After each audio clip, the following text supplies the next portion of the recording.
From the News Channel 5 network, this is Urban Outlook. And welcome to Urban Outlook, and Happy New Year to you in 2014. We're going to get this year kicked off. Some might say in the right way, some might say in a traditional way. We often come up with New Year's resolutions, ways that we're going to do things differently in the coming year.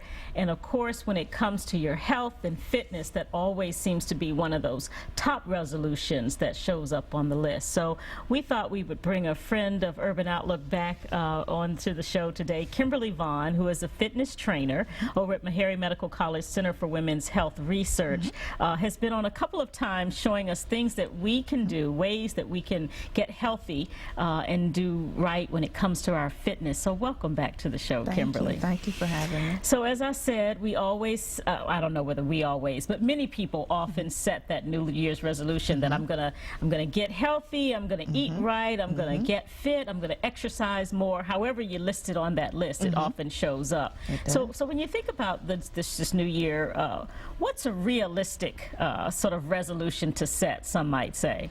Well, it depends on you. You want to really go for what you see you can easily reach. So you don't want to say, I want to lose 10 pounds in a week, because that's not really feasible for you. So just kind of do short-term goals better than long-term goals. You can do simple things, not necessarily I want to lose weight, but be more specific and say, I want to eat 3 times a day, I want to do more vegetables, or I want to lose 1 pound a week or 2 pounds a week. Just set smaller goals as opposed to big goals that kind of defeat the purpose of you setting a goal and then you're not keeping up with it.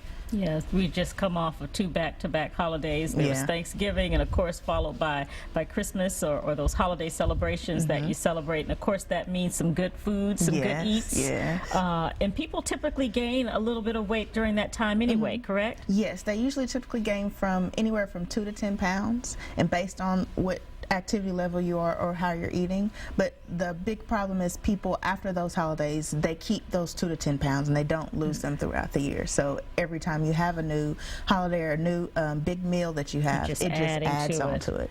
So when people think about, okay, let me put this plan of attack in place, should you always start, because you're at Meharry Medical Center, especially particularly interested in women's health, but should you always start with a visit to your doctor to see if you're healthy enough to do certain things, or to at least get sort of a gauge of where you are health-wise? Yes. Typically people don't know where or how far along the boundaries are with themselves. Like you can tell that you're gaining weight, but you don't know, is this a healthy weight? Where do I need to be? So yes, I would say go to the doctor and see, and ask questions. Don't be afraid to ask. So where should I be in this range? Do I need to lose this? Do I need to focus on eating? Do I need to be more healthy? They'd be able to tell you more than you just guesstimating. And as a fitness trainer, how do you guide your clients? How do you help them understand what's the right approach for them? What's the right fitness method for them? Well, I usually ask them things that they like to do. I don't want to put it off and say, hey, you need to run if running is not your favorite thing to do. So you want to go with something that they like to do. Also, ask them their goals. Even though they might be overweight, you don't want to push, you need to lose weight, because they know. But you want to do, so what are some other goals do you want to do? Do you want to lose inches? Do you want to be able to increase your cardio or endurance? The other goals that you want to achieve, and in your journey to doing the new fitness activities you want to do, or doing a new diet plan. It's kind of, you're going to get to the losing weight regardless of any changes that you make.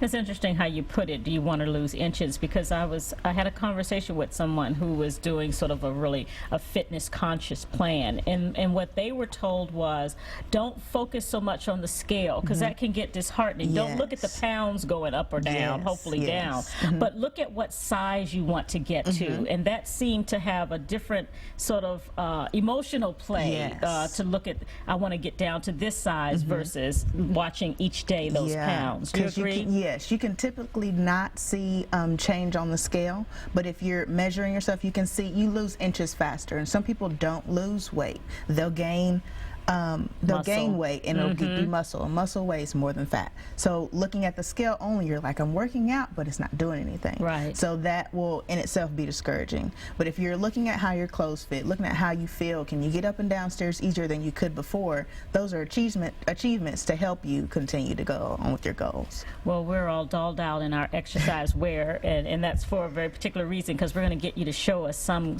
routine. So let's take a quick break, and when we come back, Kimberly Vaughn is going to show us some of the techniques that you can use right there in your own home to start getting back in shape, get that fitness routine going for this new year. We'll be right back after this.